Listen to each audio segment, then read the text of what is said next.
Hello. Hey, everybody. How's it going? It's going good.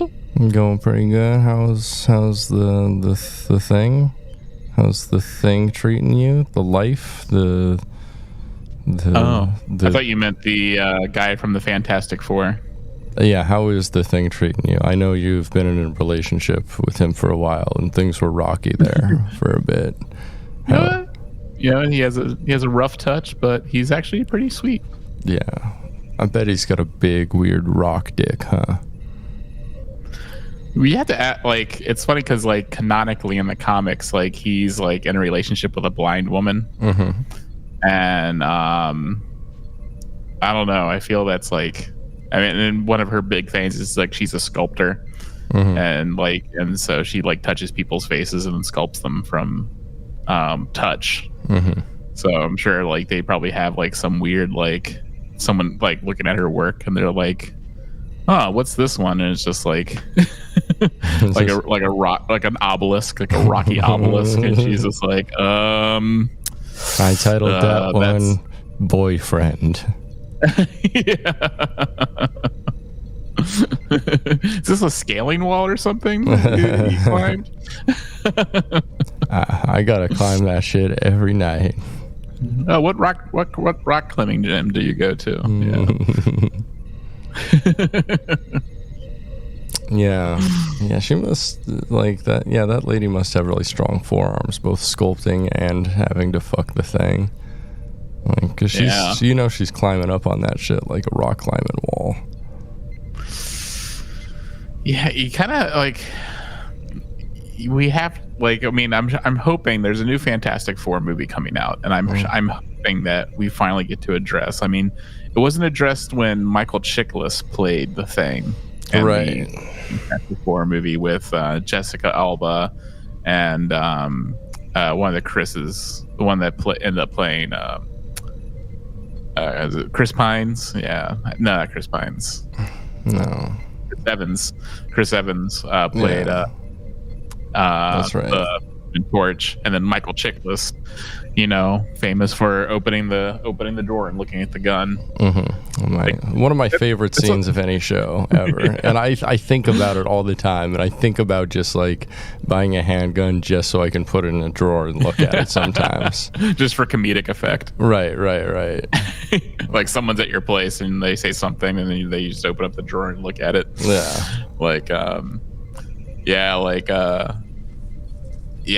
should have had a scene like that in Fantastic Four where he first becomes the rock monster and he just like opens up the drawer and looks at the gun. He's like, that ain't gonna do shit anymore. Yeah, he has to go get like a jackhammer or pile something. driver. Yeah, a jackhammer, and just put his head underneath it and start it. It's like, hey, it's suicide in time. Yeah, Good times. We love the Fantastic Four skin. Yeah. The Fantastic Four skin. Yeah, I mean, we were just literally talking about the Fantastic Four skin. Yeah. It's Rocky. Indeed it is. It's Rocky, all right. It's like a gravel pit up in there when he opens it up, you know what I'm saying? Oh, gravel pit. The old gravel pit. That's from Wu-Tang. This is Smegma. That's a good song. That song's a banger. Love that song. Mm-hmm. Hey, we're here to talk about some Star Trek today. Did you know that? Welcome to the bridge, by the way. My name is Britton. Oh yeah, I'm Pat. Sorry, we got on a little tangent about the Thane's penis there, but we asked the hard questions on Soy Trek, and we asked the questions that make us hard also. So yes, I had to throw that one out there. Like a rock. Oh, like a rock. Like a rack. Oh, like a rack. Like a rack. Yeah, that's what it should have been, right? Did you know that we have a Patreon? I did, actually. Yeah, right over at patreon.com/dumbidiotbs. It's in the umbrella company for all of our stuff, for this podcast, Soy Trek, of course, for the Media Dungeon, our movie podcast, and for Prison Breakdown, our prison studies podcast, and also our defunct podcasts, My Wife, Dumb Idiot Bullshit, and Getting Head, a Bucket Cast. So, yeah, for as little as $2 a month, you can help keep us editorially independent and ad-free at all times. And you can help feed my coconut oil addiction and my skin being baby smooth at all times.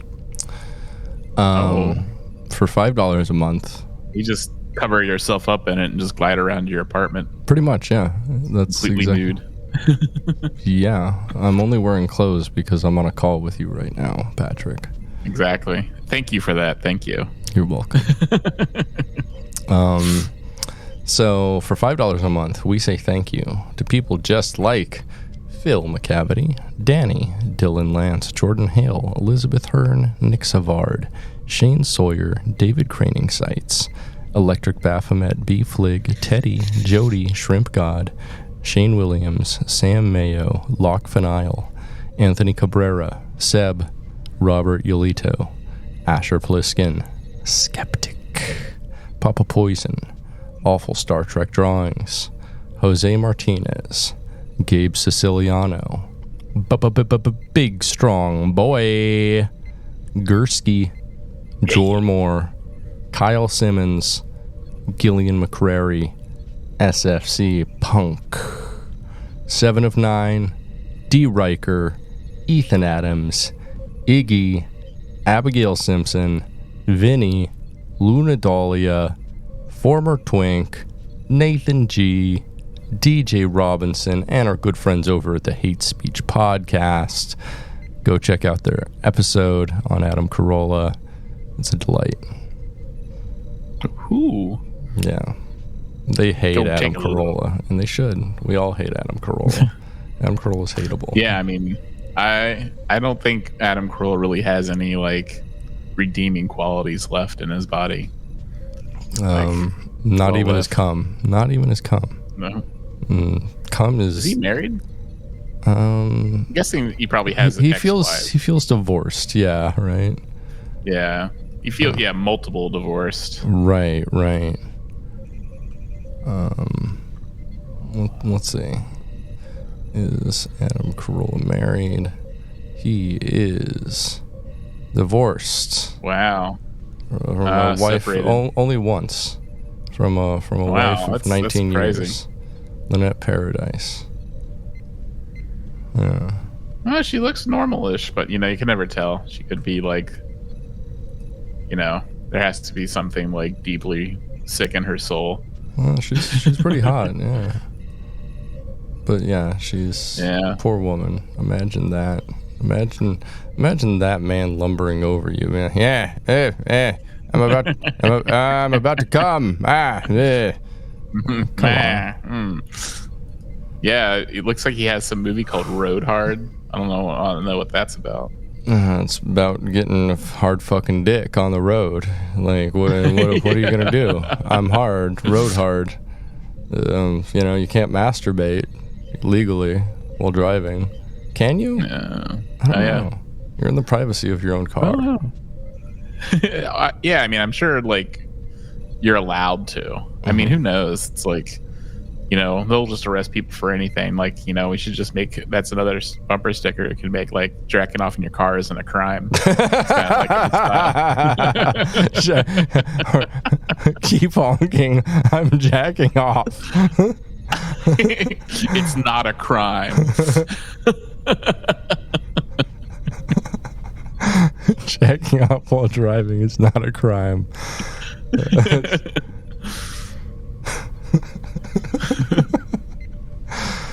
The style of, like, skateboarding is not a crime. Yeah. Or I heart jacking off while driving would be pretty fun too. Yeah. Oh wow, Road Hard has a whole cast of people in it. Yeah, that's how David Allen Greer. That's how movies usually are, Pat. Yeah, but it has, like, people I'm surprised by. It has Larry Miller, who I love. Howie Mandel. Wow, how were they convinced to be in a movie with Adam Carolla? I don't know. Interesting. So, what else do we have on our Patreon? We got that's for $10 a month. You can get access to the Media Dungeon. What's the Media Dungeon, you may ask? It's my private movie server with over 20,000 films and over 1,700 shows, accessible at any time. It's like a streaming service like Netflix or whatever, but private. It's for your privates. So if you want something, get access to all that nasty shit. All that nasty shit. I actually don't really have that much pornography on there, so it's not that nasty. But I guess there's a lot of weird, nasty stuff on there, just not like strictly pornographic. So. Yeah, I mean, it does have all of Adam Carolla's Mr. Burcham series. Hell yeah. What else? For $20 a month, you get access to all of the above, aforementioned, whatever. Plus, you get motherfucking merch every month. I just sent out a bunch of old Star Trek magazines that are really fucking cool. Those should be fun for people. And then I've got some Riker shirts coming to people this month. Yeah, it's pretty cool. You know, it's a pretty good deal. Best deal in the biz, I'd say. Yeah, and also for those wondering, I'm going to be making a final run of the My Wife Left Me stickers. Hells yeah! I just ordered 250 of them, and so wow. Yeah, and so we'll have a bunch, and we'll be selling. We'll be selling them. Hells yeah! Hopefully you'll be buying them, and you know, put a little bit of money in our pockets. You know what I'm saying? Put a little Skrilla in there. I'm put a little Skrilla in my dilla. You know what I'm saying? By dilla, I mean my penis hole. I want you to put crocodilla. I want you to put some Skrilla in my crocodilla. I want you to tip me by putting that dollar bill in my penis hole. That's right. That's right, son. That's how you tip me. Is you put it in the tip. Sounding with a dollar bill. Yes, absolutely. Yeah, it's a sound policy. You know what I'm saying? Hey. And that's why you got fired from that investment firm. Yeah. Also the restaurant. Maybe you should tip me by putting it in my penis hole. I like that dollar bill. It's a sound investment. Shut up.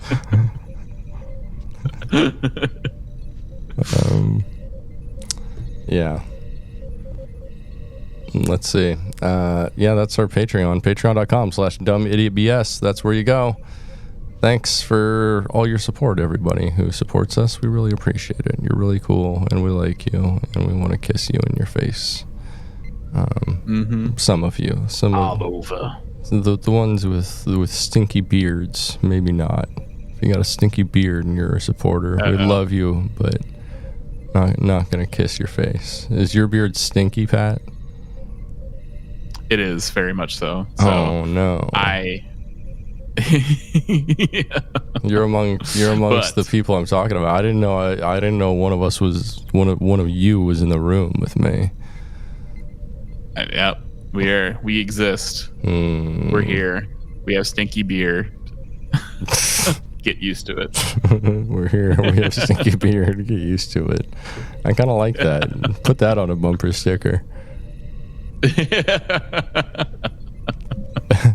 my beard is stinky because I eat so much butthole.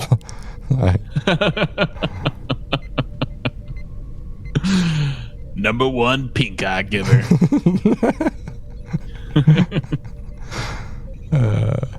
Pink eye rocks. What's new with you? What's going on? Accidentally went to work today on Labor Day, so you know how that is. Yeah, did you go into labor? I did not. Well, I mean, I did go to the bathroom there, so I did give birth in a way, but okay. You just went to work, took a shit, and left. Yeah, I was just kind of like, it's kind of there, and then like I was like, nobody's showing up, and then like I was like, oh yeah. It's Labor Day. I hope you clocked in, took a shit, clocked out, and left. Yeah. Essentially, yes. Oh man, that's cool. I did move a couple things with a forklift, and then I was like looking around. I'm like, oh, he's here. Yeah. So you actually did clock in. Mm-hmm. Oh, wild. Okay. Oh. Cool. Yeah. Was there for an hour, and then. Are there that like few people at your work usually that you didn't really notice for like an hour almost? Oh yeah, I'm always the first one there, and okay. My coworkers typically don't show up on time, so like it's not uncommon for me to be there by myself for at least 30 minutes or so. I gotcha. Okay, that makes sense. Yeah, that's a fair. Okay, you want to get into some Star Trek, my dude? Let's get into some Star Trek. Let's watch some Star Trek. So this week, we watched the final 2 episodes of Season 2 of Star Trek Prodigy, episodes 19 and 20. Woohoo! Ouroboros Part 1 and 2. Mm-hmm. I have a tattoo of that actually on my arm of a snake eating itself. He eat his own ass. Yeah, that snake eating his own ass. He removed a rib so he could own ass. Suck his own dick like Marilyn Manson. I don't know how snakes work. I don't know where their buttholes are. Can snakes suck their own dicks? Is that a thing? Because if that was the case, it'd be pretty cool to be a snake. You know what I'm saying? That'd be pretty cool. Yeah. Do snakes have dicks? I don't know how they fertilize eggs and shit. I think it's like birds. They have the thing. The multi-use. Multi-use appendage thing. What else does it do? It poop, it pee. Oh, it poop, it pee, it sperm, it get infected with germ. Get infected with germ. Imagine if that thing got infected. Like that's the hole that like everything comes out of. That'd be so painful. I imagine they just probably bite their own head off. That's what the Ouroboros is about. Is them just trying to unclog it with their tongue. Just eat themselves to stop the pain. Just like, oh well. Yes, precisely. So let's talk about part 1. Ouroboros Part 1 is episode 19 from season 2 of Star Trek Prodigy. First aired on July 1st, 2024, along with all the other episodes released in Netflix in tandem. It is the 38th episode of Prodigy, and it is the 937th episode in all of Star Trek. It was written by Kevin and Dan Hageman, the Hageman brothers, who are the series creators of Prodigy and the showrunners. as well as Aaron J. Waltke, who is one of the original producers of the show, and has been on since the first season. And he's also written some stuff, and he's also very active on Twitter. Very interesting guy. And we also got directed by Sean Bishop, who did 5 episodes of Prodigy from season 2, including The Fast and the Curious, A Tribble Called Quest, and Ascension Part 2. So, you ready to get into it? I'm ready to do it. To dive right in, we're gonna dive right in. We open on Ascension's giant tower of terror as she exits and questions a robot about the uprising. All right, that's enough of that sing-songing. And Ascension decides to go full fucking insane and activate the invasion against the Federation and open up so many wormholes it'll tear apart the fabric of subspace. So she's just like going crazy, you know. Going nuts. I don't think we should usually like call women crazy, because I think what we like, yeah, that's usually like a dismissive term to women when they're being like completely rational and maybe somewhat emotional, but not you know, unjust or So, but Ascension, she fucking crazy. That bitch crazy. When the kids and the Voyager... She a loopy broad. Yeah, she is. That dame is insane. She belongs in the funny farm. We can't call her crazy, but we call her a loopy broad.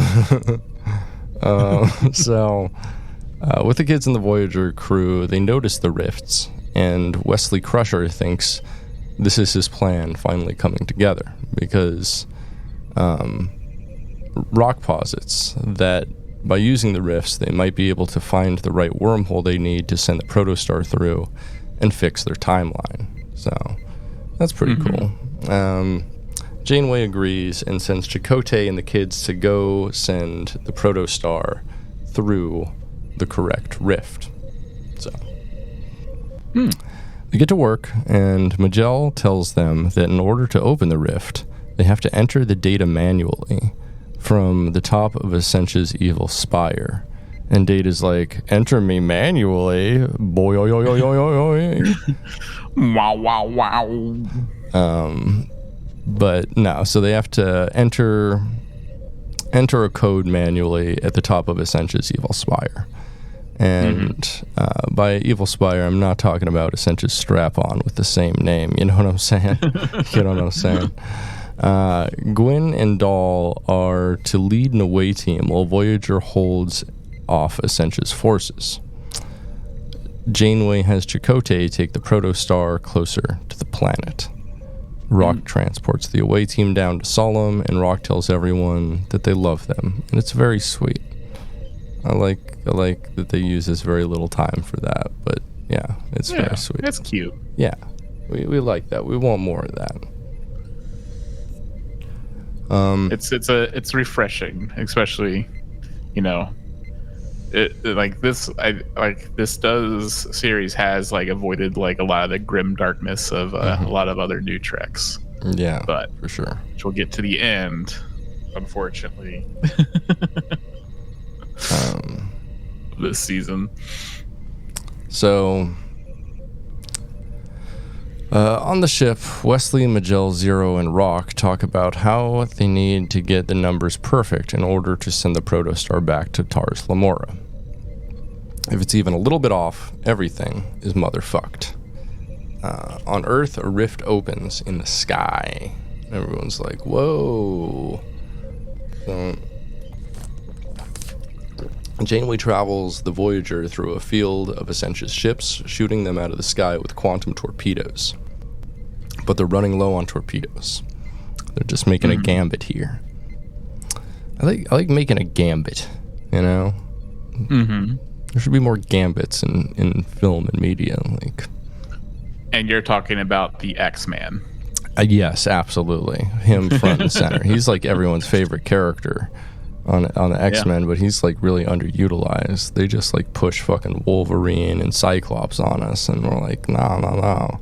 I want more of the card guy. He's got the fucking cards and the cool headband and the cool hair. Come on. Yeah, and Cajun representation. Like, what other Cajuns are on TV besides like the money guy? Or like the money guy. Like, the bald dude. Like. Are you talking about Jim Cramer? Like, he's a Democratic advisor guy. Oh, I think you're conflating Jim Cramer with I know that Creole guy you're talking about. The guy who helped like get Clinton elected. He's a Democratic strategist. Yeah. He's not like a money guy though. I think you're for some reason I had it in my mind he was also like a money guy too. I don't think so. James Carville. There you go, James Carville. Yeah. He's the raging Cajun. Yep, he was on like Hardball or something back in the day. Is that right? Yeah. Or Crossfire, one of those. Yeah. I mean it's sad because we need more Gambits and less James Carvilles. Yeah, and then wasn't he on a no, yeah, he was on Crossfire or something like that. That was fun. So down on Solemn, the entrance is blocked, so the kids take a different route. Wesley and the others continue talking about how they need everything to align to get the time loop right. And Wesley says there's something that they're not seeing. And he's like, my dick. And he pulls it out, and fucking Janeway's like, see, I told you guys.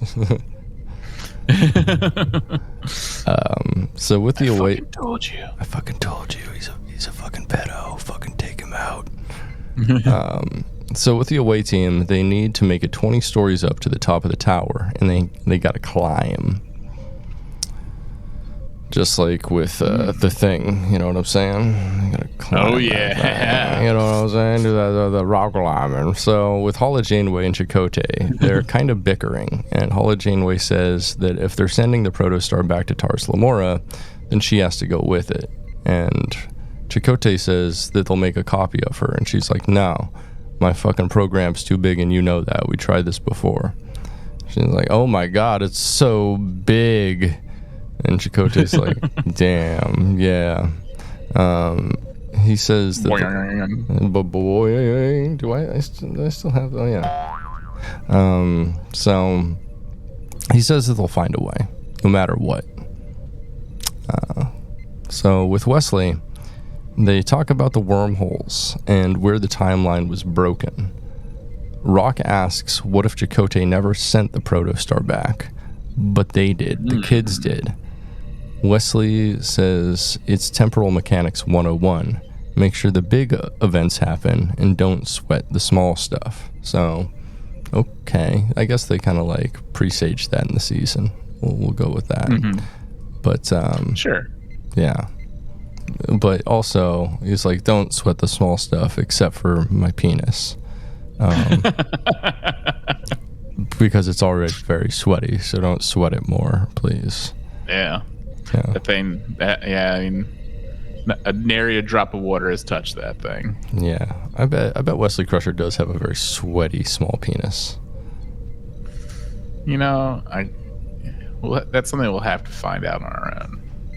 Can we? I mean, it's a character, so.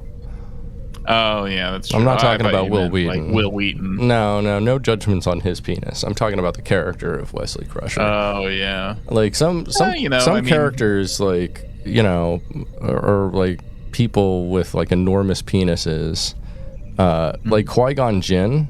Like, we know that Liam Neeson is packing a hog, right?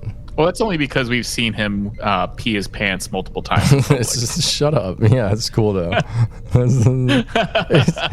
it's hard to wrangle the fuck. It's like, have you are you able to like turn off a hose without any like excess water getting out? No, man. That's true. It's like that thing's a fucking fire hose. Yeah, right.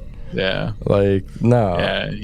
Yeah, he needs, and there needs to be like at least a couple straps and pulleys involved, and so it's like, he's out in the town having a pint or two. He's not going to bring the straps and pulleys with him, and I think so. I think he's just so comfortable, just like pissing his pants and just being like, you know what? Like this is my life. This is how I live. You know? Right. Welcome to my world. But also, do you think it's like in part him like kind of like a flagging thing, like him just showing off his enormous penis? Like, oh yeah, I can't even control this enormous penis. Look at this pee stain. Like it's halfway down my fucking leg. Yeah, we all know that's what women are really into. Like they see a man walk in with pee pants and then just like, oh, you know. Damn, look at that shit. I like a man with a little bit of pee in his pants. I like a man with a real weak prostate. Like, that man has zero bladder control. And a man with zero bladder control has no control in bed. He's like an animal. That man's never done a kegel in his life, which means he's straight. I want those pee stained pants on my floor. I mean, I guess in the bathtub maybe. Yeah, so it doesn't soak into my carpet. Probably in the laundry if he has some quarters. Boy, come back to my place, I'll lay down a tarp for you. Oh, I want to suck the pee out of that pants. Please don't sit on my couch. So all they have to do, the kids have to do, is match the rift variance to the quantum energy. I don't know. It's technobabble. Doesn't really matter. Yeah. So with the away team, the science team sends them the coordinates that they need to input into the tower. But Essentia shows up with a robot and fries the console that they're using. Uh-oh. So they have to use the transceiver on top. So they have to get to the very top of the tower now. So Gwen says that she'll deal with Essentia while the others do the coding. Essentia takes out her heirloom and her and Gwen do battle. Essentia swings at Gwen and Gwen falls back. Gwen says Essentia has already lost since revenge only brings pointless suffering. But that I don't know. It's okay. I also like Klingons. You know, revenge is a dish best served cold. I mean, it's a good change from other new Trek stuff, because it was like other thing. They'd be like, yeah, finish him. Yeah, right. Just like murder, kill. Very true. So suddenly Gwen starts to time dilate. You know, when you time dilate, like you take some drugs, lose a bunch of time. It's like as that. You want to do. Yeah. It's kind of like that. Kind of like that. Kind of like blacking out. That time dilation. On the top of the tower, they begin to activate the rift as Essentia and Gwen fall from the platform. Suddenly, there's a loose connection, and if they don't reconnect it, they're doomed. They gotta put the thing in the thing. You gotta plug it in. Plug it in, plug it in. So suddenly a robot shows up to capture them, and Murf does battle with it. There's a lot of doing battle here, a lot of final battles. They didn't really pace them out in the season, so they have to do all the battles at once. This is definitely. Yeah, I mean, I think they paced out the battles good enough. Yeah. Ish. Yeah. I mean, they didn't really have like a big bad until like the end of the season here with Essentia, though. No. And that's fine, because I'm glad they didn't do 20 episodes about one thing. That's true. Yeah. So Dahl climbs the tower to fix the plug the thing in the thing and fix the rift. Essentia and Gwen continue to do battle, and they continue to fall down a series of platforms, and they're surprisingly very unhurt by this. So Murf turns himself into a slingshot and fucking murks the robot. The robot aims at Dahl, and Murf grabs his head and plunges it himself into a void. And everyone's like, oh no, Murf, he went to the void. But Murf emerges from the void with the robot's head, victorious. Yeah, That's why I think it's funny. Like Murf is, he's like a cutesy like gummy bear type thing, but he fucking like takes skulls as trophies. He does. He's got fucking necklaces made of teeth. he's got a bunch of ears. Just a necklace made out of ears, and he's like it's like oh, like, and yeah, I mean, yeah, that man has a drawer full of fucking scalps and foreskin that he's taken as prizes. He just has a whole bunch of like driver's licenses he takes off the people that he kills. Like, Murf, what's this in your drawer? It's just a bunch of driver's licenses. They're my trophies. It's like, Murf, why do you have a whole bunch of like cars in various states of disrepair and parked in your backyard? Who do they belong to? He's just like cruising until he finds some guy that picks him up and then just like kills him. Just adds an ear to his necklace and puts a driver's license and a thing by his bed. So Essentia tries to kill Gwyn and they both fall. Gwyn says she won't give up on this world. And Essentia says her solemn was destroyed already.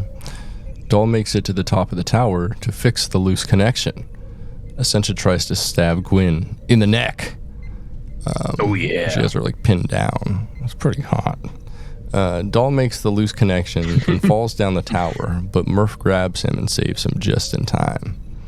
Suddenly, all of Essentia's ships destruct as a beam of light opens a rift in the sky. The Vanu Khat all crowd around Essentia and Gwyn as the people give Gwyn their will as their faces light up. Essentia calls them traitors. Gwyn's eyes light up as well as her skin, and she turns Essentia's heirloom into hers. Essentia's light goes out, and she falls to her knees. This was really cool. I kind of wish they'd like done more with this sooner, about like being able to like give people your will and shit like that, which is a cool thing I guess Vanu Khat can do. And I don't know exactly what it does, but it seems pretty sick. Yeah, is it like a special power? Is it some sort of telepathy? Who knows? It's just a thing they can do.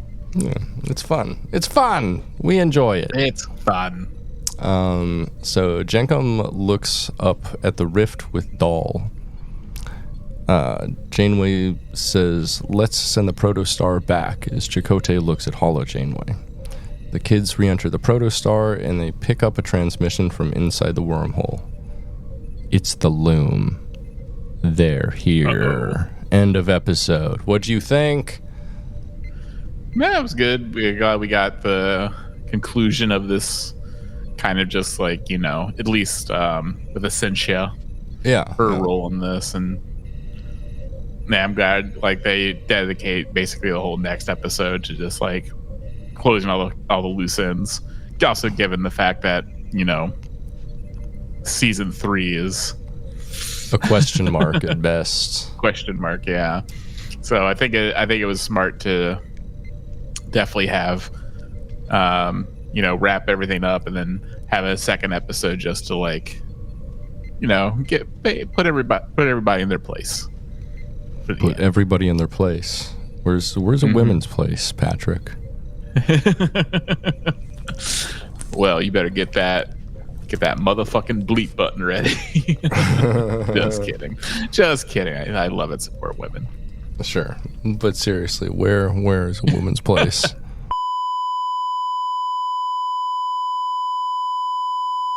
Jesus Christ, dude. There. Thankfully, this will never reach the ears of any of our listeners. It's our secret. You bleeped it out successfully. Well, there you go, people. Now you know who Pat truly is. The monster. The man. The myth. The monster. Yeah, I really like this episode. I'm going to give this one like an 8 out of 10. Solid episode. Yeah, that's very fair. Yeah, it, expanded on some stuff, tying stuff up. Yeah, it was fun. It was very action packed. Cool battles, lots of cool action. You know, that's like fun and believable because it's animated. Yeah, no, this was cool.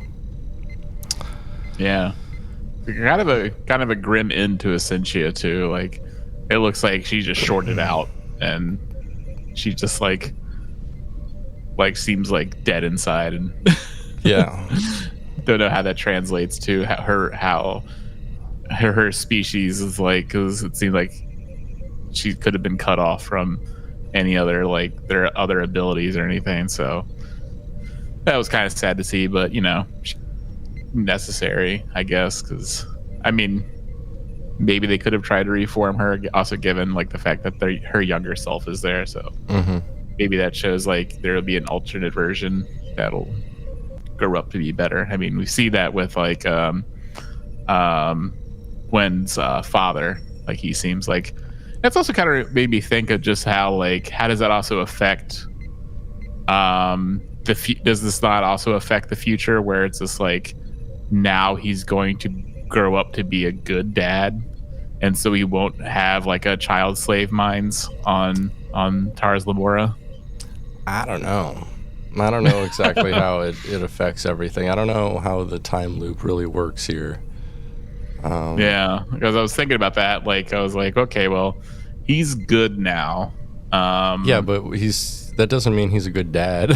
Like, yeah, that'd be great. But if, I mean, you can't see like the events that lead him to be a child slave owner on Tars Lamora. You know, just having like a whole bunch of kids be minors.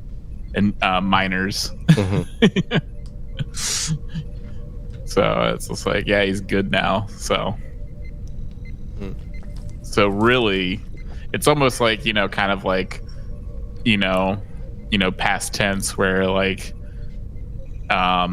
Cisco and Bashir know that, you know, the Bell riots suck, but they know they have to happen because if not, the Federation will never exist, because it needs that dark times. Right. And Boost.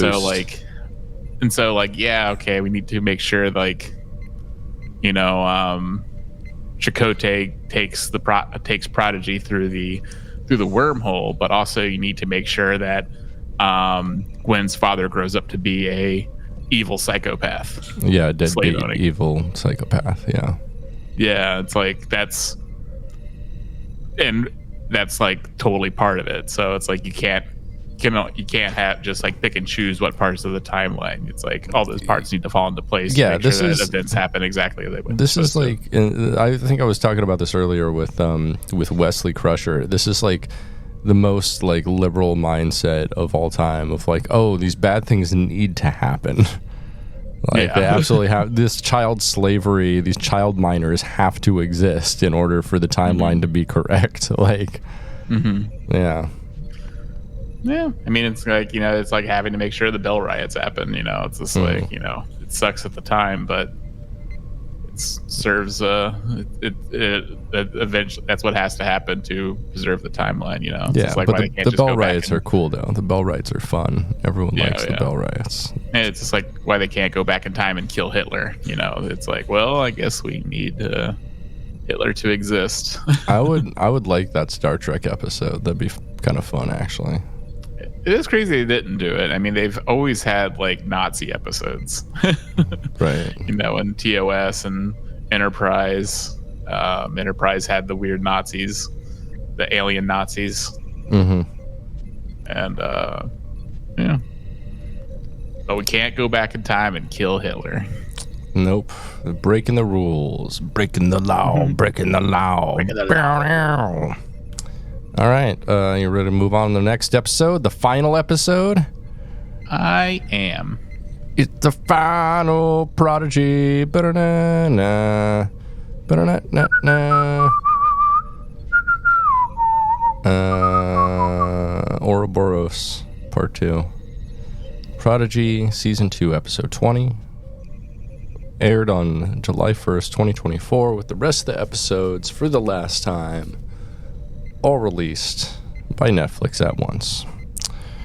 the 39th episode of Prodigy and the 938th and most recent episode of Star Trek.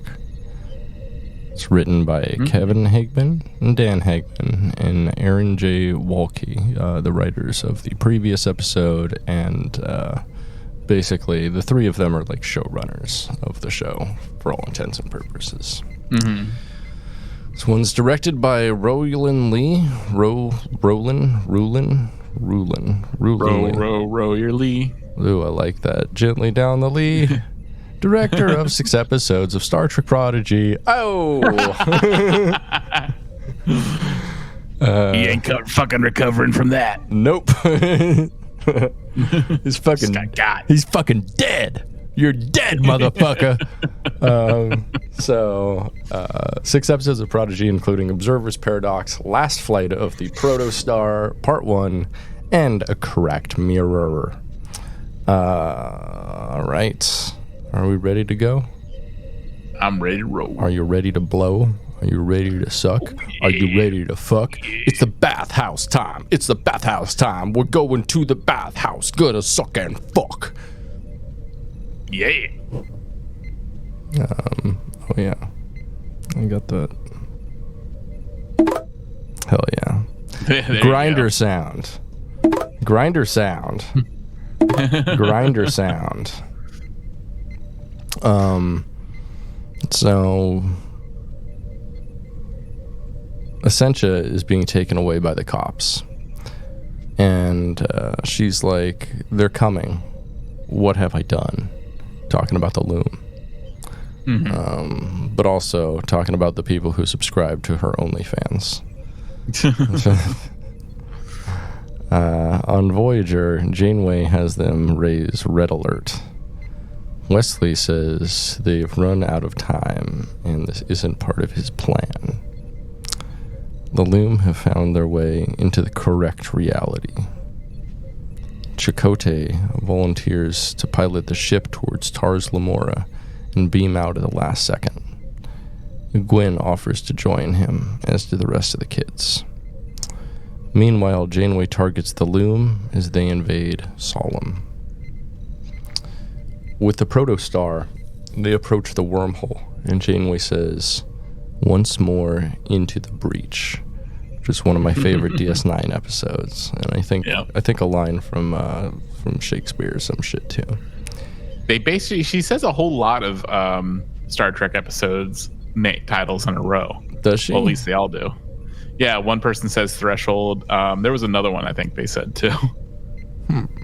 During this scene, I said, like, once more into the breach. I was like, hey. And then they said Threshold. And I was like, hey. And I didn't notice that. That's pretty fun. Maybe they were definitely doing that on purpose. Oh, yeah. So Dahl tells Wesley he was right all along, how they always need to be together. And Wesley says those things are yet to come, just like him. Man, I talk a lot about Wesley's penis on here for some reason. That's just in my notes, all right? That's just what I wrote. He says, other things are yet to come, wondrous and terrible things.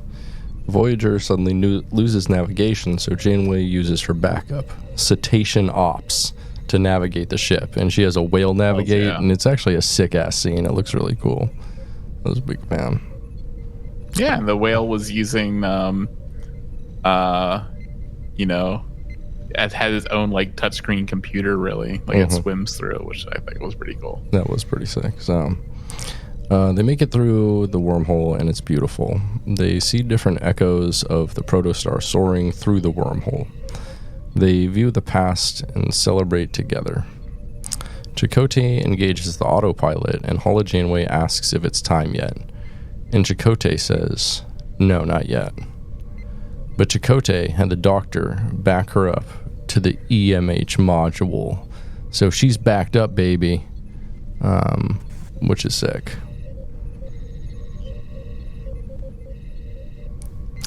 So Hala Janeway gets to stick around after all. Janeway resets herself so she has no recollection of the children or any of the events that happened, so she can't guide the future. The crew prepares to beam out. But Dahl tells everyone to wait and places the transponder he found in one of the first episodes on the bridge. The protostar breaks off in autopilot and heads towards Tars Lamora. They do a little series, retrospective, and show clips from the entire run while playing inspirational quotes from the series. I'm not gonna lie, this shit hit me pretty hard and made me cry a little bit. This show's good. So in the past, Dahl enters the protostar with Rock. The Loom fly away from Solemn. All temporal incursions are erased, and the time loop is closed. Janeway announces that they just saved history. Gwyn and Dahl hug, and Gwyn takes off her temporal armband. Next we get a Admiral's log from Janeway. Admiral's personal log, stardate 62314.8. An old friend once said, "We do not feel the passage of time, but the presence of time within us. We grow from what we leave behind as we reach what lies ahead. In the trials we've endured, I've tried to impart such wisdom on the young Starfleet hopefuls in my crew, but I've discovered, to my surprise, they still have much to teach me. Time's importance lies with what you do with it. From humble beginnings to unknown possibilities, they've shown you must always go boldly towards the future. You may not arrive at the coordinates you set, but you'll find where you belong. And sometimes the space between us isn't as far as we might think. There are always new chapters ahead, even when you think your story has finished. As for my next chapter, I've delivered my papers for an early retirement, because don't we all deserve a new beginning every now and again? If not, how will any of us grow? The Federation makes peace with Solemn, and Gwyn makes peace with her father. Wesley Crusher calls his mom and transports to go see her, and this shit made me cry a little bit too. Wesley gets to meet Jack Crusher, his little brother. Which, I don't know. I mean, this is the start of just like further canonizing the events of Picard. Yeah, it's not great, but which, like, you know, they've gone and like redeemed a lot of like parts of Star Trek, you know, like Robert Beltran, you know, as Chakotay. They made him a better character. And do we really want to like touch Picard stuff? You know, it's just like, I think they're better off just not acknowledging that it exists. If anyone can like save Picard and like retcon the first 2 seasons into being like decent, or all seasons into being decent, it's Prodigy. Like Prodigy, yeah. I have faith in Prodigy, man. The Doctor finishes his new Holland novel called The Mentor, and I don't know if you paused and read like what was on the screen, but it was super fucking funny. No, I didn't. It was very silly. Chakotay, now captain of Voyager, enters the bridge. Admiral Janeway delivers her papers for an early retirement and heads back home. At Starfleet, the instructor for Temporal Mechanics 101 says that Temporal Mechanics 101 is over, and everyone cheers. But then she says, now it's time for Temporal Mechanics 201. I know some of you in the class have some experience in this, gesturing towards the kids. So it's cool. They made it to Starfleet Academy. Now we know, which is great. Dahl says he always dreamed about going fast, but now he likes taking things one step at a time. Gwyn asks him what division track he wants to be on, and he's like, oh, it's still command, but I want to explore a lot of things. Dahl thinks they have some time, and Gwyn doesn't want to hear that word. Time. Yeah, how can you, like, not hear that word? That's like one of the most common words. Come on. God, don't say and anymore, or to. I don't like those words. Kids, it's time for dinner, and then they just have like a complete meltdown. Start foaming at the mouth and twitching. I don't know what else to say. So suddenly everybody's pad begins giving alerts. The shipyards on Mars are under attack, like from the beginning of Picard season 1. Oh boy. Oh no. With Janeway, she's enjoying her retirement when a shuttle sets down. It's Chakotay. He tells her Mars was attacked by rogue synths. All reserve officers are being called back and the Federation needs Janeway. Jellicoe gives a speech about how Starfleet is scaling back exploration in order to focus on defense. And Janeway protests and asks about Starfleet's mission of peace, and Jellicoe says that the future has to wait. Bummer. And see, that's why, like, I feel like, I don't know, a kids program, because I feel like, this is, in all intents and purposes, it's for kids. It's like, that's the intention of it. So why would you even want to lead kids to, like, they'd probably ask questions, and it's just like, okay, well, it's just like, to have those questions answered on what's going on right now, you have to watch Picard seasons 1 through 3. And it's just like, those are not kid friendly. They're grim, they're depressing, like, it has violent. Has no soul. It's like any sort of like hope or just like feeling of like togetherness, of just like teamwork, of like found family, of any of those kinds of ideals that Prodigy gave you, you will not find them in Picard seasons 1 through 3. You're not going to find that at all.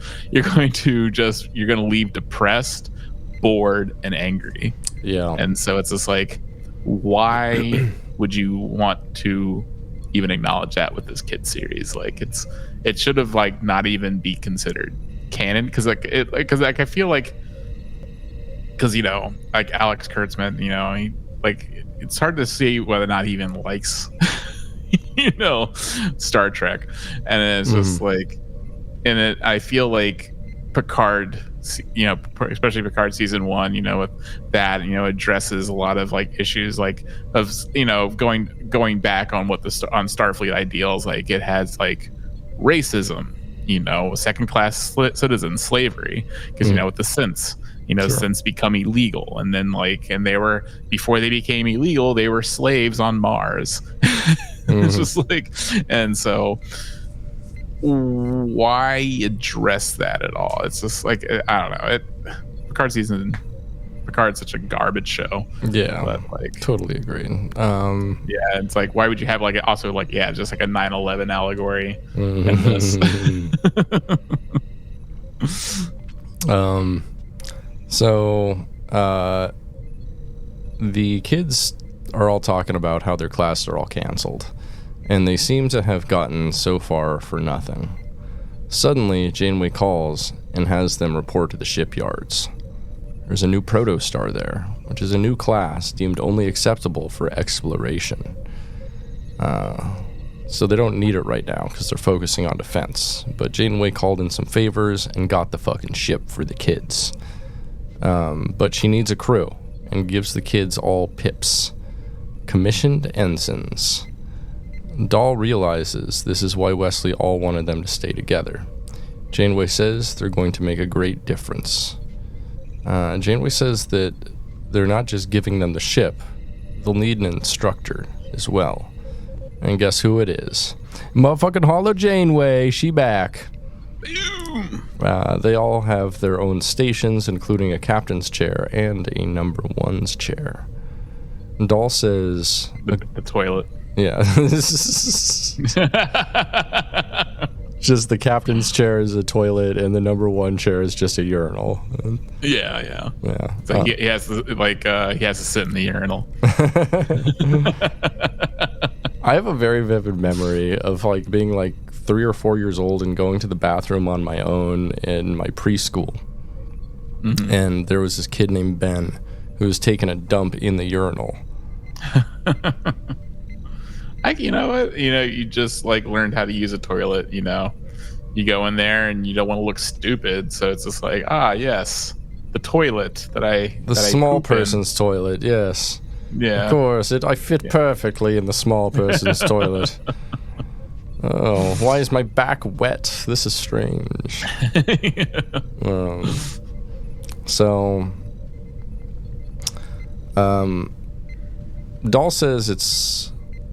Dulce is a good number one, always keeps their captain honest, which is why he'll always be there as a good number one, as Gwyn's number one. And this shit made me cry again. He says he also said she can use him as her number two as well. Right. He's like, get that Cleveland steamer. He's like, I even brought the plastic sheets, Gwyn. So he says it's her time to lead. Janeway says everybody deserves a chance to prove where they belong. Sometime later, the protostar is setting into warp, and Gwyn says, "Let's reach the stars." And everyone says, "Aye, Captain." And the protostar warps away. And that's the end of the show. Maybe the end of the series. We don't know quite yet. Hopefully not. But if so... hopefully not. If so, that was a good finale, I'd say. Yeah. I really good finale. I give this episode like a 9.5 out of 10. Like, this was a solid episode. It made me cry a bunch. Made me feel a bunch. I'm gonna miss Prodigy if this is the last episode. Yeah, and even still, it's just like, we've seen, especially like with, novels and their video games and like comic books, that like, even if this is the last of the series, like, I'm sure people will still want a continuation of these characters. So I'm sure it'll come in the form of like novels or comic books or video games. I'm sure we'll still see like their adventures in some form after this. Like, yeah, even though like Paramount obviously doesn't see the value in this show. So like, but I think other people do, and you have to rely on the fans for that sort of like just like a continuation of those stories rather than like the garbage the garbage executives that make these decisions to cancel shows like this. Right. Well, fuck them in the face, fuck them in the ass. They got no style and they got no class. Yeah, we got 3 seasons of Picard and only 2 seasons of Prodigy. That should tell you everything. But one of them they sold off to Netflix. Yeah, so one of them they sold off. Paramount only made one fucking season of Prodigy and put it out. Yeah, sucks. They're like, you know what we need? Some bitch ass garbage. And then fucking they're like, oh, we need a fucking Section 31 movie. Like, no one asked for that. You're just blowing probably like $50 million on a fucking made for TV movie that no one asked for. Yeah, and no one wants. And thankfully, it was just like downgraded to a movie rather than an entire series as they were originally planning. Because like, just buys into the whole grimdark thing where it's just like people can't, it's just like we've lost the ability to think about a society that acts in everyone's best interest. It always has to be, that there's some shadowy government part that actually keeps the peace, and you can't have a post-scarcity utopia that has erased racism, bigotry, sexism, like poverty. It's dealt with all these problems, but obviously this it can't exist unless we have like the real heroes behind the scenes doing coups and political assassinations and and everything else, which is just such garbage and just very short-sighted nonsense. Like it's they think it's like like believing in a utopia is idealism, but it's like also it's just like, well, I mean, that's I think just like defaulting on just like the just grimdark nihilism is incredibly short-sighted and doesn't give you hope. It's also not worthy of repeat viewership. Like I think when we watch these like all 3 seasons of Picard, I think that's the last time we'll ever visit that show on our own. Like whereas like I think we all like routinely revisit other Star Trek properties for fun, not for any like real reason, but just to feel something good and see a good story, some good acting with good characters, and just and I think we'd also revisit Prodigy. Prodigy is something I think we would watch for fun. It's a good show, has good characters, and it does have a lot of a lot of karate and stuff like that, but it also has just like people just like coming together and solving problems, coming together, saying things about humanity and what it is to be a person. That's what we want to see in our Star Treks. That is how we like our Star Treks, definitely. Yeah, so how would you rate the series overall, if this is the end of the series? How would you rate the season, and how would you rate the series? I would rate this season, I think, like 8.5. Like, I liked it a lot. Like, I thought it was good. Like, I was actually thinking about that when I was as I was like kind of reflecting on this while watching the last episode. I was kind of like, you know what, this has been a good season, and it's just a shame, just like, 'cause I think the characters are fully developed. Like you can. It's easy to like kind of understand what the characters are going to say or what their perspectives would be, because we know who they are as people. Like where you watch, like, you can't really say anything about like characters like Jack Crusher. It's just like, who's he?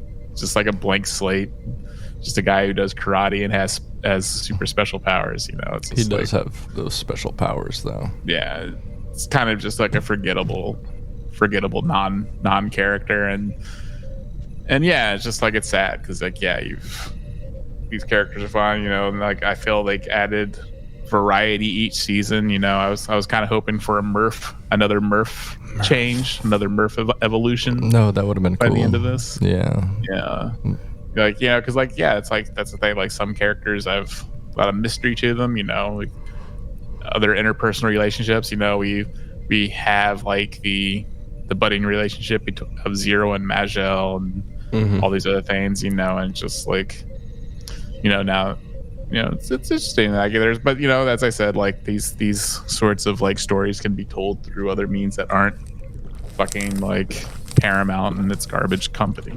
Stop it! Stop it! Stop it! Sorry, yelling at the cat. Okay. Stop it! Sorry. Okay. Well, I guess we gotta end this episode because you said stop it. Oh, my bad. Sorry. It's okay. Yeah, no, I was talking to the cat. Oh, okay. What's it doing? What are your final thoughts on Prodigy, Britt? Oh, I loved it. It's the best modern Trek, straight up. Yeah, hands down, straight up. I give this season I'm gonna say an 8. I don't like it quite as much as the first season, but it was still very good. It expanded a lot on a lot of cool stuff. Tied it back in the first season. At the end, we got to see what uniforms they're going to have. True. Yeah. They almost look like they're going to be driving like cool motorcycles in Fast and the Furious or something. But they look cool. Hell yeah! Like I thought, I would have loved to see another season where they're all wearing the cool uniforms. But we got they even put a uniform on Murf, which is fascinating. He's like clothes on that weird sick pervert. Right, like imagine the laundry bill, the dry cleaning bill for that guy. Like all his stickiness getting in there. Like his sweat has got to be like disgusting. He just like oozes Nickelodeon like goo, that green goo, gack or what? Bisexual goo. Yeah, he's just like has that bisexual goo going on him. Right. And different kinds of bisexual goo. Oh, that's right. Yeah, because he has a bunch of cum in his asshole. A bunch of Jenkum Pogs cum in his butt. Oh, yeah. Hey, I just fucked Murf again. It's just like a pocket pussy, guys. You wouldn't believe that's what we could it. have had. Yeah, could have had a Murf / Jenkum Pog relationship. Yeah, and I think people will be shipping those two. Right. Fucking Jenkum Pog has to have like the fattest dick. Not a very long dick, but just the fattest dick. Oh yeah, they call him Coke can. Right. But it's like it's like one of those really short Coke cans.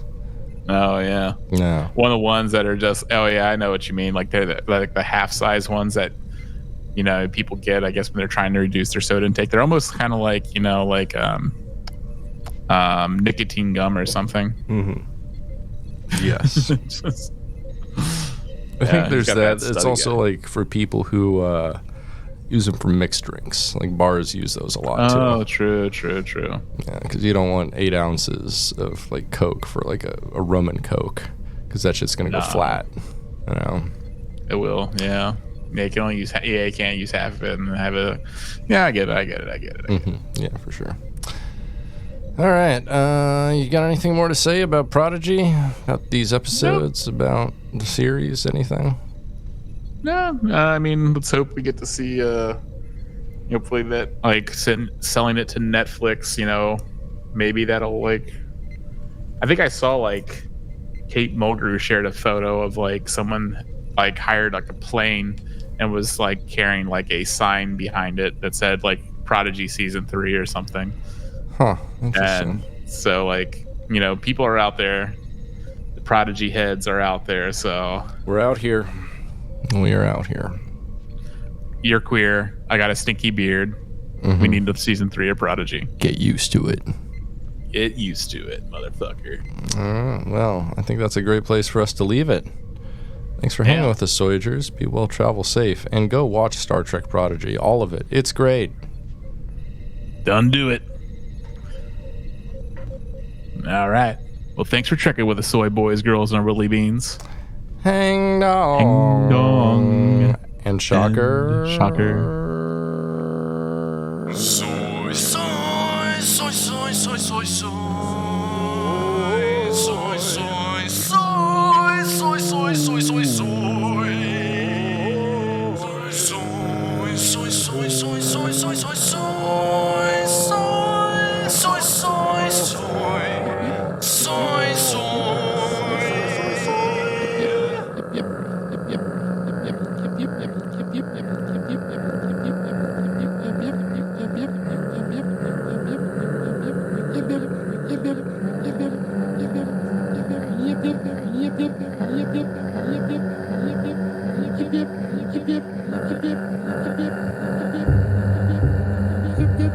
Yep.